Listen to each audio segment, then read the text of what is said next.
Hello everyone, welcome to my channel English grammar tutorial. তোমরা সবাই already জানো যে 10 তারিখে প্রাইমারি টেট পরীক্ষা হওয়ার কথা ছিল, সেটা 24 তারিখে পিছিয়ে গেছে। তাই এখন 24 তারিখেই পরীক্ষাটা হচ্ছে, এটাই কনফার্ম। যা গুজব রটাচ্ছে যে 24 তারিখেও হবে না, এইরকম কোনো নিউজ নেই। ওয়েবসাইটে তোমরা বলছো যে নোটিশটা নেই, অবশ্যই ওয়েবসাইটে নোটিশ আছে, যেটা প্রাইমারি টেট 2023 যেখানে তোমরা ফর্ম ফিল আপ করেছিলে, অ্যাডমিট কার্ড প্রিন্ট আউট করতে বলছে, ওই যে কলামটা তার উপরে দেখবে ওই ইন্টারফেসের জায়গাতে কিন্তু লাস্টে রিস্কেডিউল বলে নোটিশটা কিন্তু এখনো রয়ে গেছে। তাই 24 তারিখেই পরীক্ষা হচ্ছে, তোমাদের একটু পরীক্ষা পিছিয়ে গেল, তোমাদের রিভিশন করার কিন্তু আরো ভালো সুযোগ এসে গেছে। তাই এই সময়টা ভালো করে কাজে লাগাও। অলরেডি আমি ইংলিশ পেডাগজির 3টে মক টেস্ট করিয়ে দিয়েছিলাম। আজ আমাদের ইংলিশ পেডাগজি মক টেস্ট 4। তোমরা জানো 15টা কোয়েশ্চেন থাকবে, 15 নম্বর, এবং তোমরা কতটা স্কোর করতে পারছো বরাবরের মতো আবারও রিকোয়েস্ট করছি তোমাদেরকে আমি, যে তোমরা 15-এর মধ্যে কত স্কোর করলে সেটা অবশ্যই কমেন্ট করে আমাকে জানাবে, এবং তোমাদের যদি কোনো ডাউট থাকে কোনো কোয়েশ্চেন নিয়ে সেটাও আমাকে জানাবে। ক্লিয়ার? তাহলে চলো আজকের মক টেস্ট শুরু করা যাক।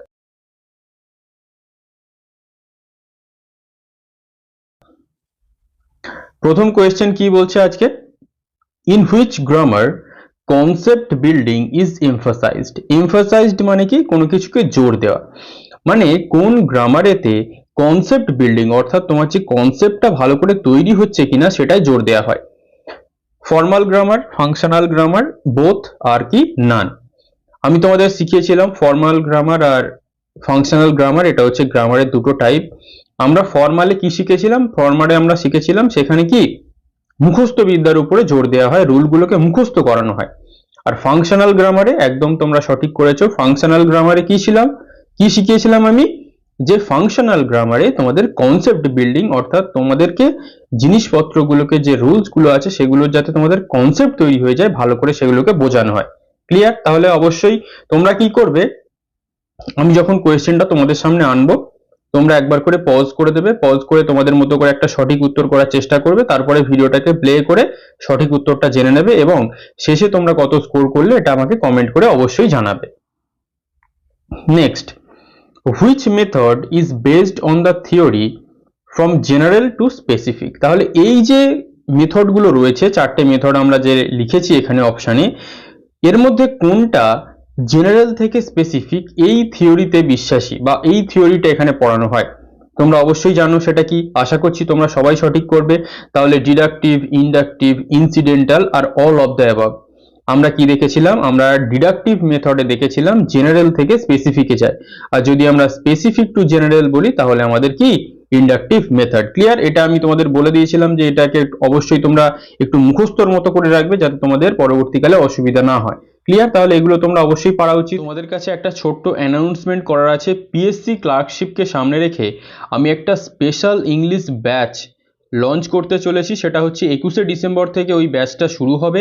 তোমরা যারা মনে করছো পিএসসি ক্লার্কশিপের জন্য প্রস্তুতি নেবে, কারণ এটা কিন্তু একটা খুব বড় সুযোগ, তোমরা অবশ্যই কিন্তু এই ক্লার্কশিপ এক্সামের জন্য প্রস্তুতি নাও, এবং এখানে কিন্তু ইংলিশ পার্টটা একটা খুব গুরুত্বপূর্ণ পার্ট। তাই তোমরা যারা মনে করছো ইংলিশ পার্টটা আমার কাছে প্রস্তুতি নেবে, তারা অবশ্যই এই যে নিচে দেওয়া নাম্বারটা রয়েছে এই নাম্বারে তোমরা আমাকে হোয়াটসঅ্যাপ করবে। হোয়াটসঅ্যাপ করলে আমি তোমাদের কোর্সের ডিটেলস পাঠিয়ে দেবো, বা এখানে কোর্সের ডিটেলসটা লেখাই আছে, তোমরা দেখে নিতে পারো। তোমরা যারা মনে করছো এই ব্যাচে অ্যাডমিশন নেওয়া উচিত, তোমরা কিন্তু অবশ্যই শীঘ্রই অ্যাডমিশনটা নিয়ে নেবে। Clear? Which is considered two B the best method of teaching grammar. Grammar পড়ানোর ক্ষেত্রে এর মধ্যে সব থেকে কোনটা বেস্ট মেথড বলে তুমি মনে করছো? Deductive, inductive, incidental, all of the above. এখানে অ্যাবভ হবে, এটা পড়েনি। তাহলে ডিডাকটিভ, ইনডাকটিভ, ইনসিডেন্টাল। আমরা সবাই জানি ইনডাকটিভ মেথড হচ্ছে সব থেকে বেস্ট মেথড। কেন ইনডাকটিভ সব থেকে বেস্ট? কারণ এখানে আগে সহজ জিনিস পড়ানো হয়, তারপরে জটিল জিনিস পড়ানো হয়। এখানে আগে এক্সাম্পল দেওয়া হয়, তারপরে রুলস গুলোকে করানো হয়। এই জন্য হচ্ছে ইনডাকটিভ সব থেকে best method. Clear? Next, at the early stage grammar should be টট। একদম প্রথম দিকে, ধরো তোমার 3 বছর বা 4 বছরের এরকম শিশুদের তুমি গ্রামারটাকে কিভাবে পড়াবে? Formally and inductively, formally and deductively, informally and inductively, informally and deductively.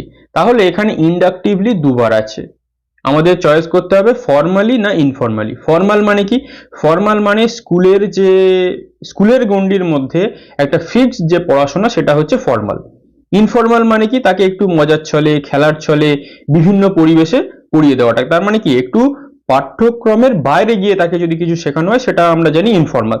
তাহলে কি ইনফর্মাল আর ইন্ডাকটিভলি বাচ্চাদের গ্রামার শেখানোর জন্য সব থেকে বেস্ট মেথড। কারণ সবসময় যদি স্কুলের অনুশাসনে তাদের রাখা হয় ফর্মাল এডুকেশনে, তাদের কোনো একটা জিনিস শিখতে একটু ভয় ভয় লাগতে পারে, কিন্তু আমরা যদি একটু ইনফর্মাল ওয়েতে খেলার ছলে, খেলার মাধ্যমে, গল্পের ছলে তাদেরকে পড়িয়ে দিই, তারা দেখবে কিন্তু খুব ভালো জিনিসটাকে পড়বে। Clear? Next, mechanical drills in grammar helps in. Mechanical drill গ্রামারতে কোন জায়গাতে সাহায্য করে? মেকানিক্যাল ড্রিল বলতে কি? ধরো যখন আমরা কোনো ভোকাবুলারি পড়ি বা যেগুলো আমরা ভোক্যাবস বলি, সিনোনিম অ্যান্টোনিম, সেখানে আমরা কি করার চেষ্টা করি? সেখানে ওই জিনিসগুলোকে আমাদের মুখস্থ করার চেষ্টা করি। তাহলে মেকানিক্যাল ড্রিলও ওই ধরনের জিনিস যেখানে তোমাদের ভোকাবুলারি বা বিভিন্ন জিনিসপত্রগুলোকে একটু মুখস্থ বিদ্যার উপরে ঠেলে দেওয়া হয়। তাহলে কি ইমপ্রুভিং অ্যাকুরেসি, তোমার যে অ্যাকুরেসি সেটাকে সঠিক করা হবে, মানে উন্নতি করা হবে। ইমপ্রুভিং ফ্লুয়েন্সি, তোমার যে কথা বলার দক্ষতা সেটাকে বাড়ানো হবে। এনকারেজিং ক্রিয়েটিভ রাইটিং, তোমার যে সৃজনশীল লেখার দক্ষতা সেটাকে বৃদ্ধি করা হবে। নাকি strengthening the rote learning capacity, এই রোট লার্নিং ক্যাপাসিটিটাকে জেনে রাখবে। What is rote learning? Rote learning মানে হচ্ছে যেখানে তুমি ভোকাবুলারি গুলোকে মুখস্থ করো, সেইটাই হচ্ছে রোট লার্নিং, যেটাকে আমরা অনেক সময় ইংলিশ পেডাগজির ভাষাতে একঘেয়ে লার্নিং বলে থাকি। তাহলে যদি মেকানিক্যাল ড্রিল করানো হয় তাহলে তোমাকে কি করতে হবে? ভোকাবুলারি গুলোকে গাধার মতো মুখস্থ করতে হবে, এবং যখনই তুমি সেগুলোকে গাধার মতো মুখস্থ করতে লাগবে তার প্রতি তোমার একটা বিরক্ত আসবে। তাহলে কি স্ট্রেনদেন করা হবে কি রোট লার্নিং ক্যাপাসিটি, অর্থাৎ তোমার ভোকাবুলারি মুখস্থ করার দক্ষতাটাকে তো বাড়ানো হবে, কিন্তু রোট লার্নিং, তোমার যে পড়ার ইচ্ছা নেই সেটাকেও বুঝতে পারা যাবে। Clear? Next, as a language teacher, which one of the following is most important for you regarding teaching of grammar?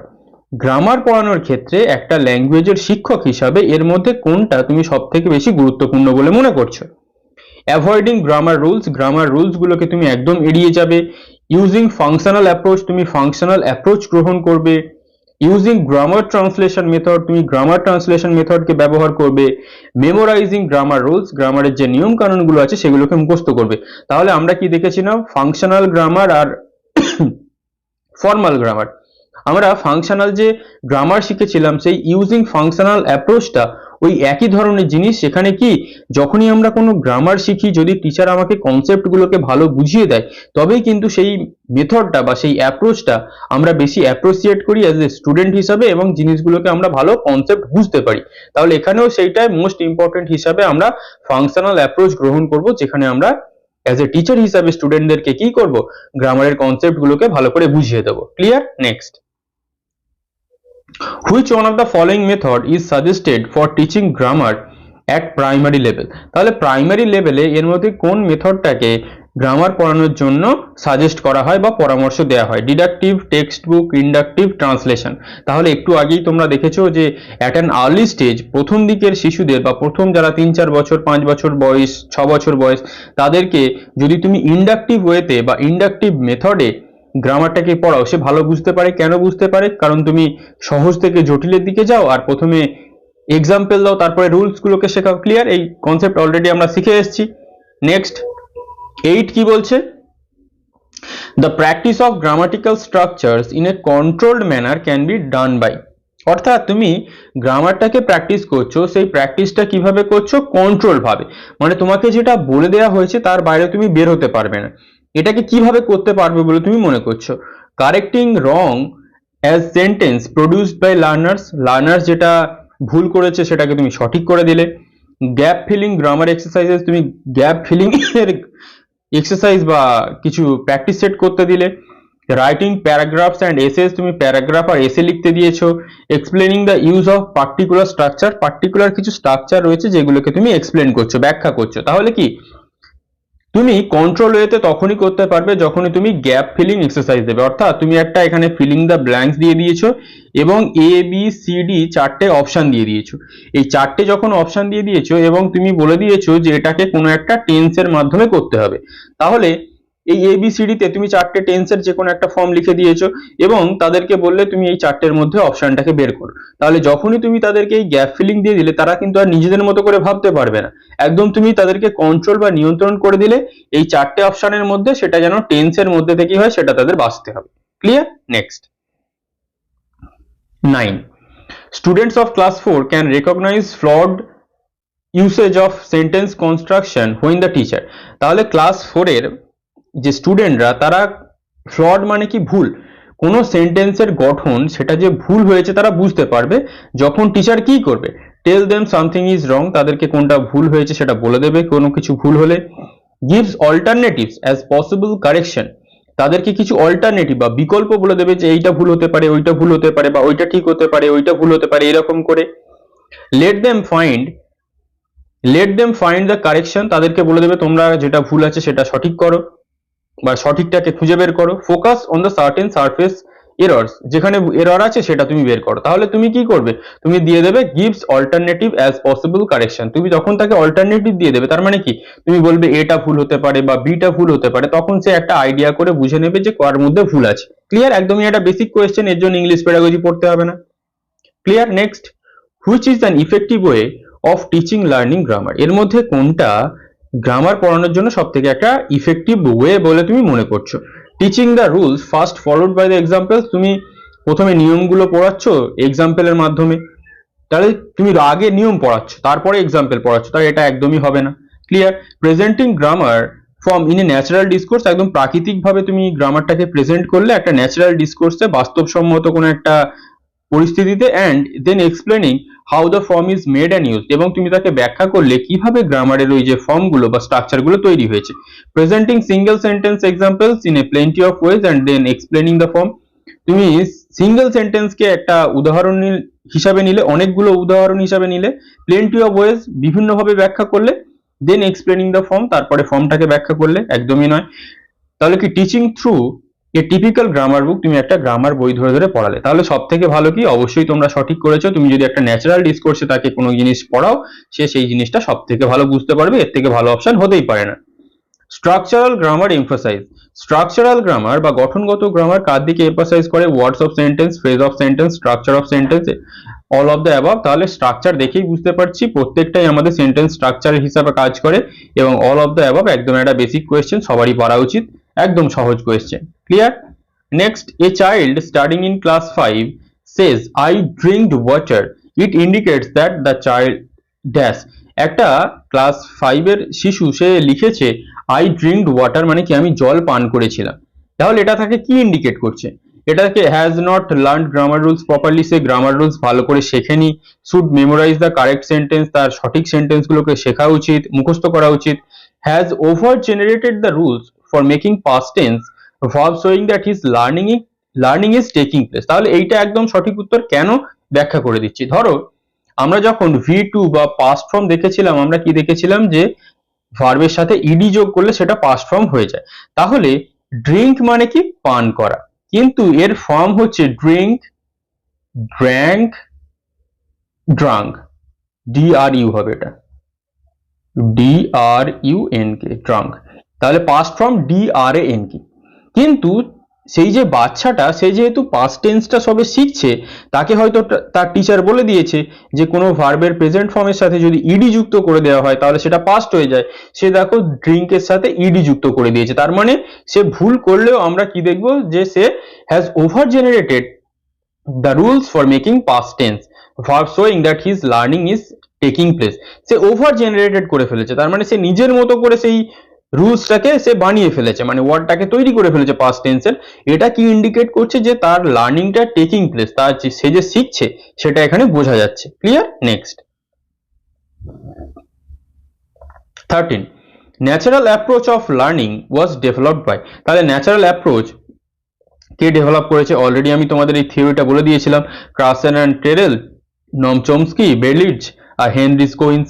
তাহলে তোমরা কি জানো? ক্রাসেন অ্যান্ড টেরেল। ক্লিয়ার? একদমই সহজ।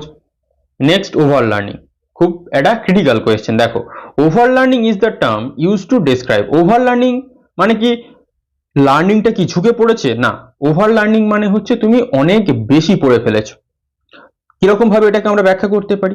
ধরো সাপোজ ধরে নাও তুমি প্রাইমারি টিচার হয়ে গেছো, তুমি ক্লাস 2 এর কোনো স্টুডেন্ট বা 2 এর কোনো ক্লাসে চলে গেছো, এবং তুমি 2 এর ক্লাসের ইংরেজি বা অঙ্ক পড়াতে পড়াতে তুমি যে উদাহরণগুলো দিচ্ছ বা তুমি তাকে এমন কিছু পড়াচ্ছ যেটা তার পড়াটা তার কাছে মনে হচ্ছে যেন অনেক বেশি হয়ে যাচ্ছে, বা সাপোজ আরো সহজ বলতে গেলে ধরো তুমি সারা বছরের সিলেবাসটা একদিনে পড়িয়ে দিলে, বা একটা গোটা চ্যাপ্টার তুমি একদিনে পড়িয়ে দিলে, সেইটাকেই বলা হচ্ছে ওভার লার্নিং। মানে কি, তুমি যতটুকু পড়ার প্রয়োজন রয়েছে তার থেকে তুমি নিজেকে পণ্ডিত মনে করছো, তুমি ভাবছো স্টুডেন্টরাও পণ্ডিত, তুমি সবটাই একসাথে পড়িয়ে দিলে, সারা বছর ফাঁকি মার। ক্লিয়ার? তাহলে কি practice that continuous after a perfect recall has been achieved. তাহলে প্র্যাকটিস কোনো একটা অভ্যাস যেটা চলেই যাচ্ছে, after a perfect recall has been achieved, যেটা তুমি একটা কোনো কিছু একটা স্মরণ করেছো তার ভিত্তিতে তুমি একটা প্র্যাকটিস অনবরত করেই চলেছো, একদমই অপশন নয়, এর অপশনের কোনো মাথামুন্ডই নেই। The practice of learning over and beyond the requirement of a particular class or age. তাহলে এটাই হয়ে যাচ্ছে আমাদের সঠিক উত্তর। কেন? দ্য প্র্যাকটিস অফ লার্নিং, কোনো কিছু তুমি শিখছো over and beyond the requirement of a particular class বা এজ, মানে তোমার যে পার্টিকুলার ক্লাস বা তোমার যে বয়স তার বাইরে গিয়ে তুমি অনেক অনেক বেশি শেখার চেষ্টা করছো, বা তোমাকে টিচার কেউ শিখিয়ে দিচ্ছে, সেইটাই হচ্ছে ওভার লার্নিং। তাহলে বাদ বাকি অপশনগুলো পড়ার আর কোনো প্রয়োজন নেই। তবে আবার দেখা যাক, the practice of spending too much time on studies, তুমি পড়ার পিছনে অনেক বেশি সময় দিচ্ছ। The practice of overburdening the students with task, স্টুডেন্টদেরকে তুমি অনেক বেশি কাজ দিয়ে দিচ্ছ। তাহলে এটা কোনোটাই নয়। তাহলে কি, যেটা তোমার ক্লাস বা এজ তার যেটা রিকোয়ারমেন্ট নেই, যেটা প্রয়োজন নেই, তার অতিরিক্ত তুমি পড়ছো। ক্লিয়ার? নেক্সট 15 এবং আজকের last question. While using problem solving method the teacher should, যখন প্রবলেম সলভিং মেথড নিয়ে কাজ করা হচ্ছে বা তুমি ব্যবহার করছো, তখন টিচারের কি করা উচিত? মানে একটা টিচার তিনি প্রবলেম সলভিং মেথডে কিছু হয়তো পড়াচ্ছে, টিচারের কি করা উচিত? The teacher should participate actively in the process, ওই প্রসেসে সরাসরিভাবে যুক্ত থাকবে। এনকারেজ ডাইভার্জেন্ট থিঙ্কিং, তাদের যাতে ডাইভার্জেন্ট থিঙ্কিং বৃদ্ধি পায়। ডাইভার্জেন্ট আর কনভার্জেন্ট মানে কি? ডাইভার্জেন্ট মানে হচ্ছে ওপেন এন্ডেড, মানে তুমি আউট অফ দ্য বক্স, তুমি যেন ইমেজিন করতে পারো, কল্পনা করতে পারো। আর কনভার্জেন্ট মানে কি? তোমার চিন্তা ভাবনার পরিসর যেন সংকুচিত হয়ে যায়, তুমি কিছু ভাবতে পারছো না। Clear? Ask the student to consult their parents, তাদের স্টুডেন্টদেরকে বলবে যে তুমি তোমার পেরেন্টদের সাথে আলোচনা করো। Look at the students activities from a distance, দূর থেকে স্টুডেন্টদের যা কাজ করছে সেগুলো তুমি দেখবে। তাহলে একদমই সহজ। এনকারেজ কি হবে? Divergent thinking. তাহলে তুমি প্রবলেম সলভিং করাচ্ছ, তার মানে তুমি কি করছো? তুমি কোনো সমস্যার সমাধান শেখাচ্ছ, এবং সমস্যার সমাধানের জন্য ডাইভার্জেন্ট থিঙ্কিং দরকার, অর্থাৎ আউট অফ দ্য বক্স, তুমি যেন অনেক দূর পর্যন্ত ভাবতে পারো। কনভার্জেন্ট মানে কি? তোমার ভাবনার পরিসরটা অনেকটা ছোট। তাহলে এই 15 নম্বরের মধ্যে তোমরা কত স্কোর করতে পারলে অবশ্যই কিন্তু আমাকে কমেন্ট করে জানাবে, এবং এই ক্লাসটা কেমন লাগছে অবশ্যই কমেন্ট করবে, এবং এই ক্লাস ভালো লেগে থাকলে অবশ্যই একটা লাইক করে দেবে, চ্যানেলে নতুন হয়ে থাকলে অবশ্যই সাবস্ক্রাইব করে রেখে দাও। তাহলে তোমাদের আরো যে ইংলিশ পেডাগজির আমি মক টেস্ট গুলো নিয়ে আসবো, সেটা তোমরা অবশ্যই কি করতে পারবে, সেই মক টেস্টটা অবশ্যই তোমরা দেখে নিতে পারবে। তাহলে পরের মক টেস্টে আমাদের খুব শীঘ্রই দেখা হবে। আজ এই পর্যন্তই। Thank you for watching.